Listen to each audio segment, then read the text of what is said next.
The man stood in front of Jimin, as if she was something to help pass the time. His eyes stared through her, making her shiver a little as she looked away.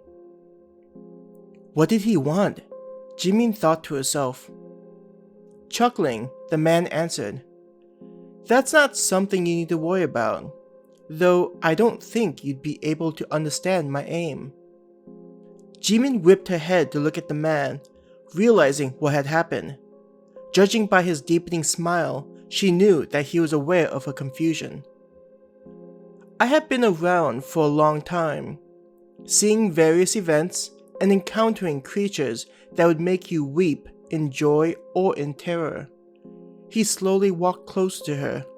His steps were silent, though there looked to be no attempts of being silent on his part. It was as if he was a void of sound. When the man was close enough, he began circling Jimin, not saying anything, just observing her. She couldn't feel any air caused by breathing, so when he left her sight, Jimin didn't know if he was still there. Stopping directly in front of her, she was forced to look deep into his eyes. The color of his iris would change from one color to another, giving him an ethereal feel to him. As she stared at him, Jimin felt a finger moving along the side of her face, tracing the outline. I've had an enjoyable time going through your memories and seeing your life, he said to her. Noticing Jimin's eyes widening, he continued, Though I didn't enjoy watching you suffering that night in the park. His words softened when he mentioned one of her worst memories, the night she lost one of her closest friends. Tearing away from his eyes, she moved away from his touch. He didn't mean to. I wouldn't have been in the situation inside that nightmare if I had listened to him. Jimin forced out, feeling the hurricane of emotions it was still able to generate inside. Yes. If you had listened to that man, then you would have been safe. The problem is that you'd still have lost Jason.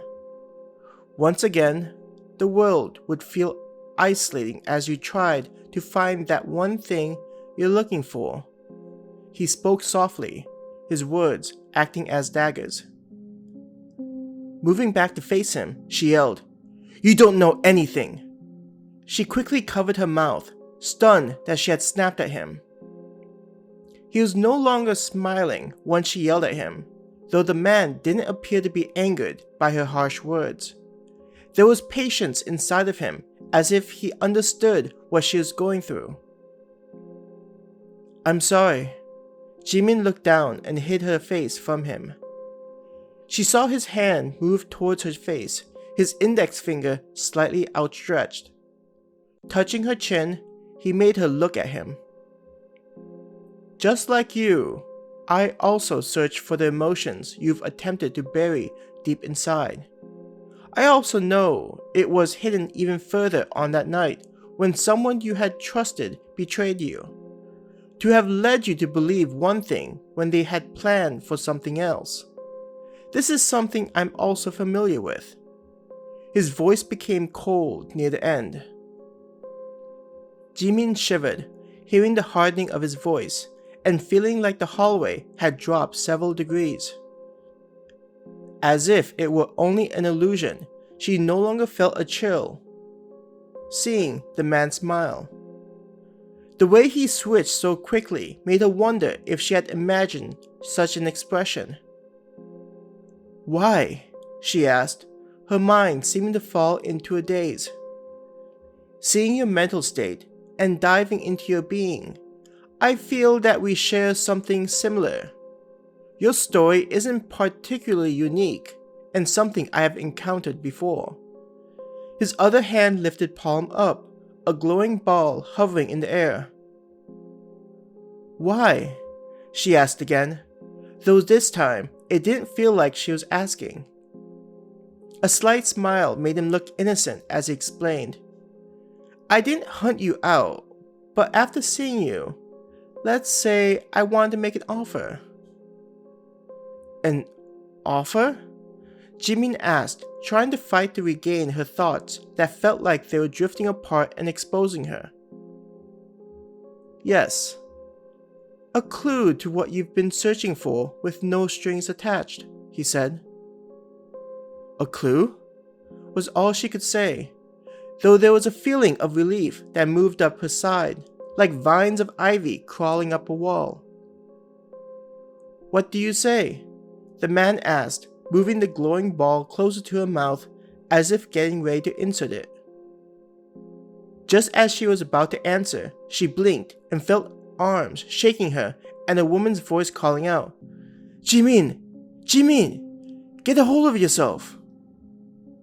Jade was grasping Jimin's shoulders with urgency in her voice. Likely due to Jimin jerking in response, Jade looked back towards Kimberly, yelling, I think she's conscious. We need to get out of here, so I think we should carry her. I'm okay. Jimin managed to croak out when Kimberly and Steve began heading towards her. She placed a hand on Jade's shoulder as if feeling a wave of dizziness pass through her. Seeing Jimin use her shoulder as support, Jade asked, Are you sure?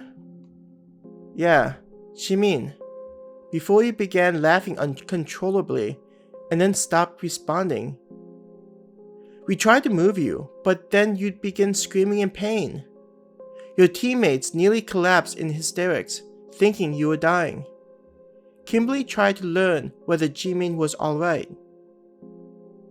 Hearing Kimberly's words, Jimin felt confused due to her memory slowly coming back. Jimin remembered the overwhelming despair that penetrated deep into her mind, as if it was never planning on releasing her. But after she was startled awake, Jimin was no longer feeling the darkness inside of her. Looking around at the cavern, there was a feeling of urgency, but at a reasonable level. She felt more confident that they would be fine, though she did feel cautious as to not put herself into unnecessary danger. Moving away from Jade and Kimberly, Jimin saw Liz and Vanessa. The two appeared anxious, their eyes rolling about. Jimin knew that they were experiencing the same thing she had felt before she was shaken awake by Jade. In the back of her mind, she tried to understand what made her feel more confident and reassured about everything, no longer chained by her negative thoughts. Jimin, Liz, and Vanessa had long ago abandoned their protective helmet, choosing human contact over security. They understood from watching it happen over and over that the helmets would be as secure as paper against those monsters. When she reached Liz and Vanessa, Jimin raised both hands to cup the sides of the girl's face. It'll be okay. We'll finally be free to return home, she soothingly said to both of them. Jimin's fingers ran through the two girls' hair as she brushed it back from covering their scared faces. Closing her eyes, Jimin moved towards Liz's face and kissed her on the forehead, and then proceeded to do the same to Vanessa. A feeling of peace washed over her, and when she opened her eyes, it was apparent that Liz and Vanessa felt the same. Their eyes were no longer trembling and instead were fixed on her. Jimin? Vanessa asked, confusion running through her voice. Hearing the strength and wonder in Vanessa's voice, Jimin knew that Vanessa was experiencing something similar to what she had gone through. I know, was all Jimin responded with, not feeling like their current location was best to talk about such things. Liz nodded her head in agreement with Jimin's words, saying, Let's leave this place of death.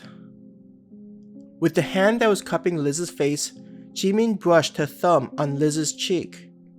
Turning to face everyone else, it was clear that Jade and the others were confused by the events they were witnessing. Steve looked like he was about to say something when his sister, Lexi, interrupted his thoughts. I agree with Liz. We need to talk to the captain about what has happened. There might not be much time remaining before any of those things, especially more like those two, come back after changing their minds. Our mission isn't complete until the captain knows what we know," Lexi sharply said, not wanting to hear anything other than agreement to her thoughts. Jade nodded her head. Turning to look at the other teams, Jade announced, "We'll be rushing back to the base. Get ready to depart." "It'll be good to be back and not worry about team members getting kidnapped," a boy's voice was heard through the speaker. Jimin was startled by the voice, feeling as if the boy had struck at memory deep inside of her. Without her helmet, she was unable to see the name of the voice. "Jimin, are you okay?"